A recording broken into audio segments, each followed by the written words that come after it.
out there. So yeah, I've been talking to some people this morning about it. So, but yeah, I was going but I know I had it written down 10 days. So yeah, give me a little more time. Okay. Okay. It's a lot going on. You work at the Bureau of Prisons? Yes, sir. Okay. Just in short, I talked to Brady a little bit about it the other day. I'm retired out of law enforcement too, so yes, maybe I can kind of help you understand or see what's going on with. What exactly was it that happened? I mean. Okay. Well, basically, long story short, it's a lot. Yeah, it's a lot. That's why I gotta have some time to dive into it. Okay. I'll get back up with you. Okay. Well, basically, I've been at the house 19 months with pay illegally because I exposed the corruption of the Bureau of Prisons, and they tried to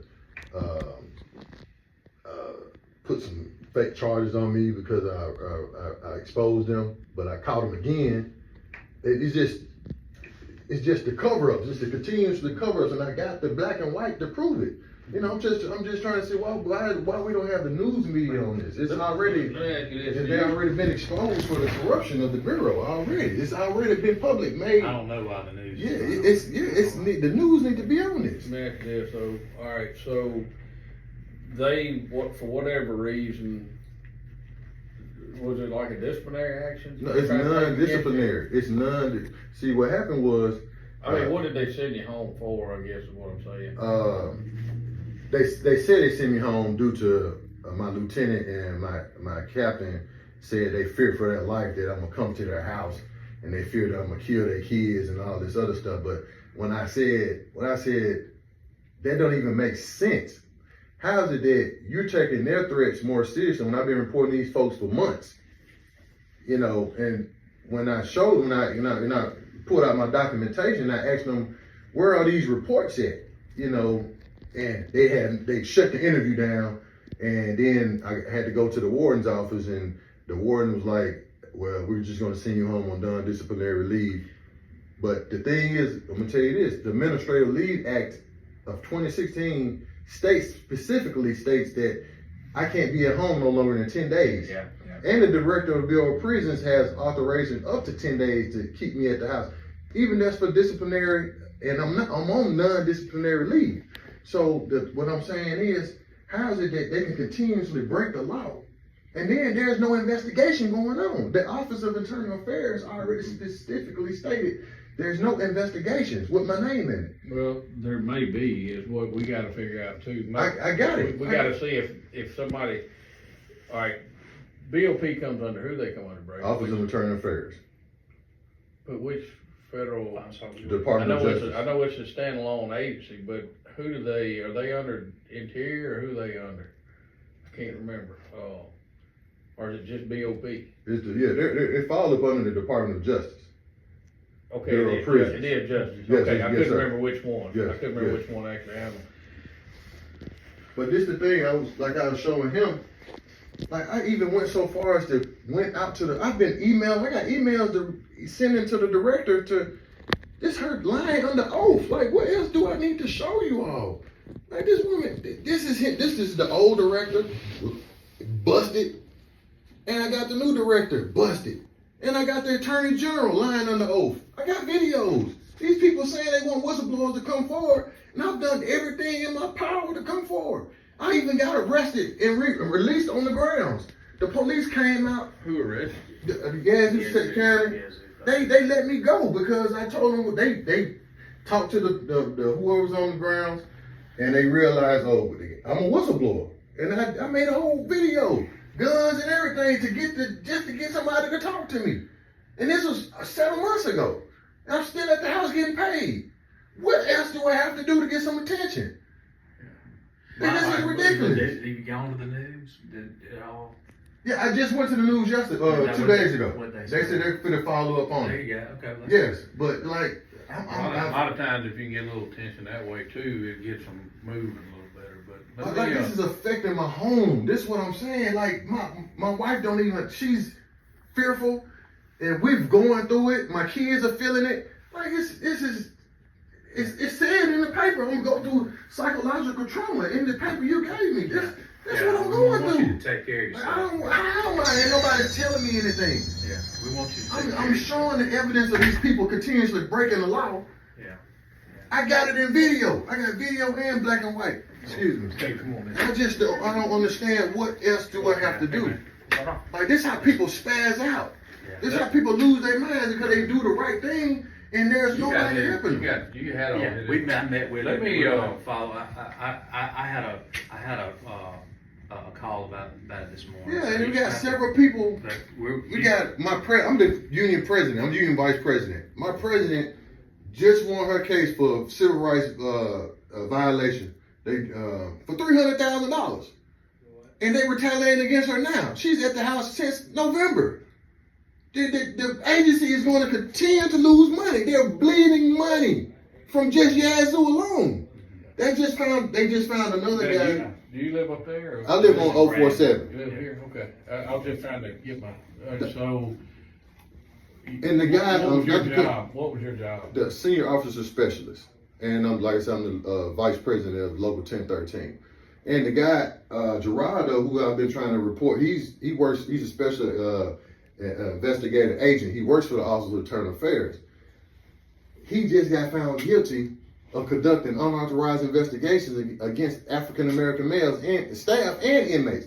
And he just cost them $50,000, still has his job, still harassing me, who I've been trying to report for 2 years. The same thing he just got found guilty of.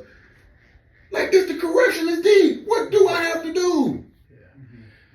19 months at the house? This is the law we're talking about. Y'all breaking. They created law. Let Brady finish talking to the people. He talked to somebody. Yeah, I'm working. You just gonna have to give me a little. I'm sorry for being excited, but you're gonna have to give me a little bit longer. But I'm working on it. I know I wrote down it'd be at least 10 days or so. So yeah, this is day number 7. So it's like, man, I'm tired. I'm like I said, I've been at the house. Prior to that, I was out 6 months without pay. I asked for the leave that I'm on now, administrative leave. They denied me the leave because they said the only person who could give me that type of leave is the assistant attorney general. And then turn around when I put conspiracy on the feds. I literally put conspiracy on the Federal Bureau of Prison. And then they turn around and send me home on the same leave that they denied me. Non-disciplinary. It's 19 months. What pay? This is costing taxpayers dollars. I'm sitting on my ass getting paid. 19 months with pay. Non-disciplinary. And I'm emailing everybody in the Department of Justice. I can't get an answer from nobody. This is unacceptable. All right, let Brady finish what he's doing. I'm gonna get back with it. I'll reach out I've to already the been Justice working on it. Department contact and just see if I can get them to talk to me about it. That's the thing. The Department of Justice is corrupt. I can't trust nobody. That's what I'm saying. I'm at the house listening to. This is Mary Garland testifying under oath, lying. Where is it? It's right here. Mary Garland talking about whistleblowers. How can I trust anybody? Protecting whistleblowers that have approached my office about the wrongdoing at the department and the FBI. I mean, let Brady. No, I started showing. Let Brady finish up on who he's talking to, okay? And because unfortunately, you already know it's been 19 months, but it takes a little bit to get the right person to talk. So give us a little time on it. I'm helping. Brady told me this morning that he had contacted somebody. So today, actually, wasn't a conversation today with somebody. Yeah, I had a conference call about this morning. And I was out a good bit last week and just got back in this week. So just give us a little time. Now, what did you?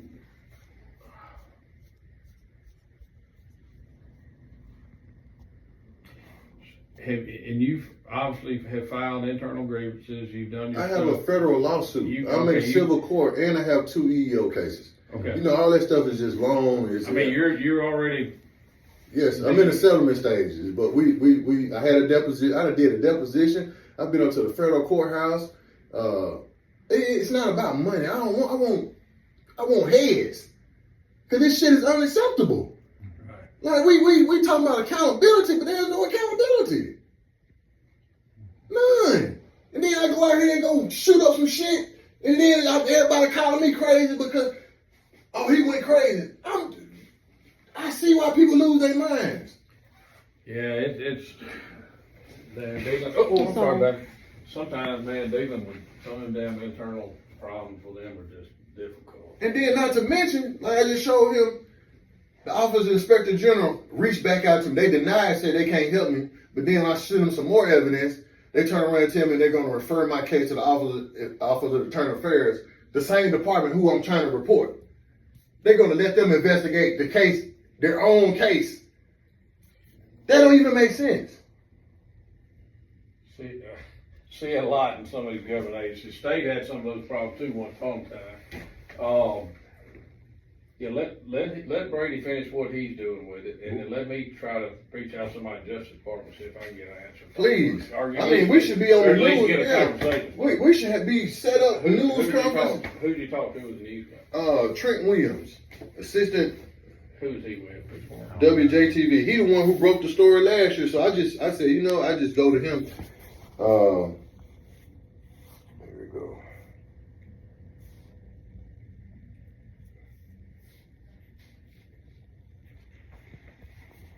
Trent, okay. He's with, WJTV, yeah. And see, they broke the story last year.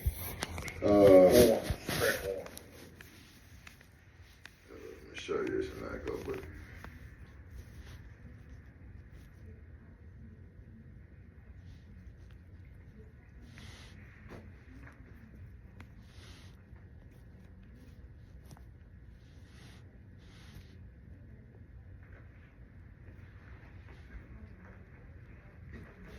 Seems like I remember this whenever. Welcome Pensacola Trustmark Park, May 23rd through 28th. We head into Memorial Day weekend with Trunkworks Thursday on May 25th. Featuring the next Thursday collection trucker hat presented by Budweiser. A welcome to summer on Friday with the first 1,000 fans getting the Embrace flip-flops courtesy of Farm Bureau. Saturday, there will be a Gold Star.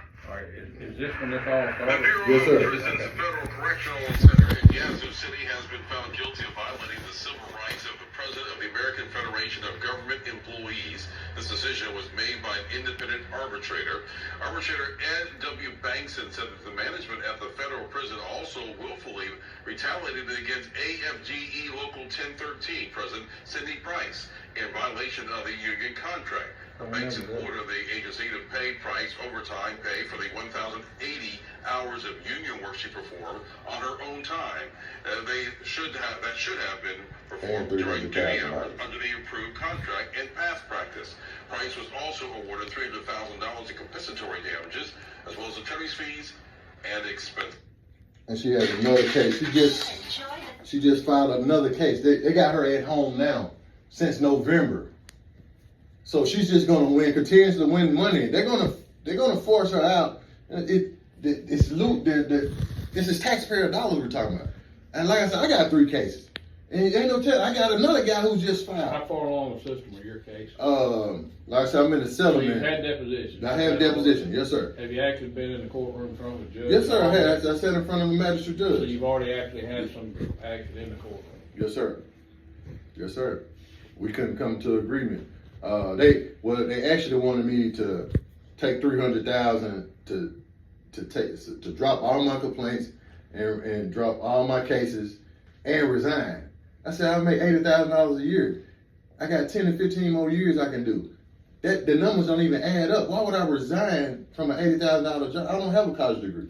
This is the best job I ever had. It's easy. It's a federal prison, but I don't do nothing. And I'm the vice president. So why would I resign from a job that I don't do nothing on to go take less money somewhere else? That don't make sense. $300,000, that's including attorney fees. So I walk away with nothing? That ain't no bum. That ain't no money. So, no, I don't want that. Y'all owe me more than that. I'm about to lose my family. My daughter watching me cut up in here. This is not me. But the Bureau has turned me into this. Because here it is, like I tell you, she testified on the oath. The director of the Bureau of Prisons. I have to sit here and watch the old director lie and get grilled. They force him out, then get the new one in. She doing the same shit.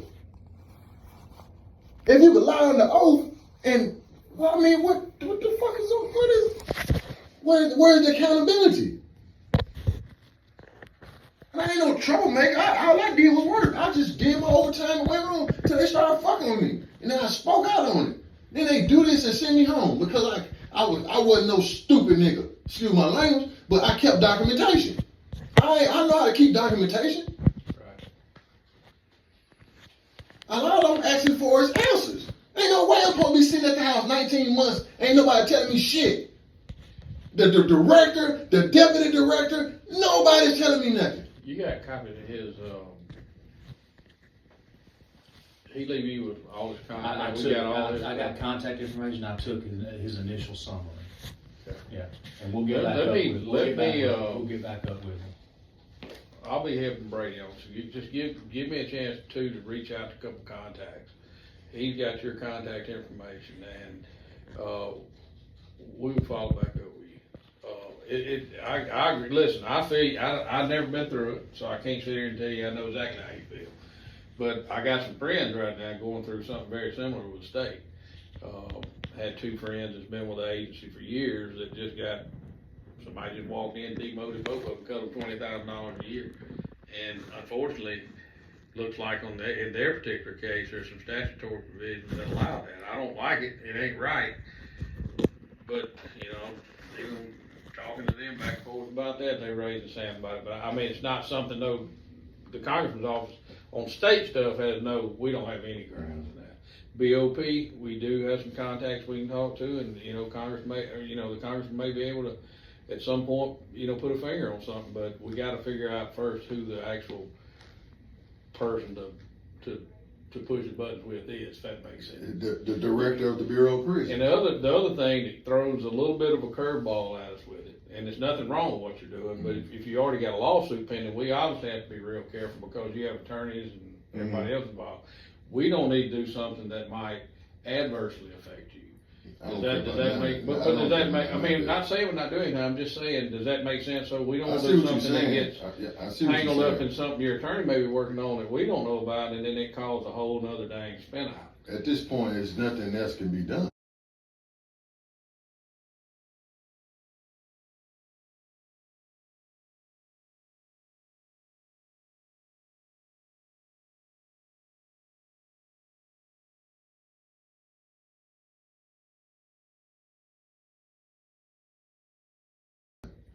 They can't lie. Who's representing you? John Fairbanks and Willie Astons. Have you got a contact from them? Yes, sir. Can I get it? Yes, sir.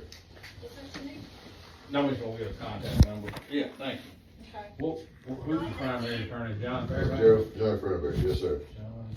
And where's he out of? Originally, well, I guess you say North Jackson. North Jackson? Okay.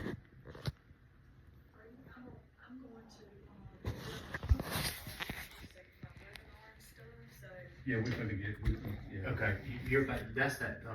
601. Yeah. Let's hear. We'll 5, 6. Is it okay for you if I speak to him? Yes, sir. 8999. And here's why. It's only right for us to, if we're gonna talk to anybody first, to make sure that he understands what, like I said, the worst case scenario would be us getting involved in something, or us talk to the wrong person, or even the right person, your attorney not be aware of, because it could cause all kind of flare-ups. And that can hurt you, it could hurt us, it could hurt everybody involved. It can mess your case up if we're not careful. So there's a whole lot of moving parts that you gotta kind of, I hate to say the word dance around, but you do. You kind of got to figure out who. Last thing we want to do is make a phone call to the wrong person, then it come back and mess your case up. So we need to make sure for sure that the attorneys know, who we're talking to, what we're talking to them about, because again, it could bite your case in the courtroom. Well, I can say this too, being that he's a Republican, right? Michael Guest? Yes, sir. Yes, sir. I don't know if y'all been following the FBI whistleblower cases that's been going on. This is be a good thing for him to stand up and speak on, because they just was talking about FBI whistleblowers being retaliated against. Now they're trying to discredit them for whatever reason, saying that they're disgruntled employees. They've been fired. I have not been fired. Like I showed you, I was on the campus with guns, fake, anybody else would have been fired for doing it. I stood on top of the sign. Anybody else would have been fired. That ought to let you know how deep this is. They won't fire me because they know I got too much on them. Well, This would be a good thing for Michael Guest to step up and speak. This would give him some pull right here. This would definitely put him up there. Mississippi and whistleblowers, and this would be it. This is the perfect story. let me talk to him too, and it's okay though? Yes, sir. Yes, sir. Okay. We'll be back in touch with you. Let me talk to the right folks. All right, thank you. All right, yes. Sorry about that. All right. I really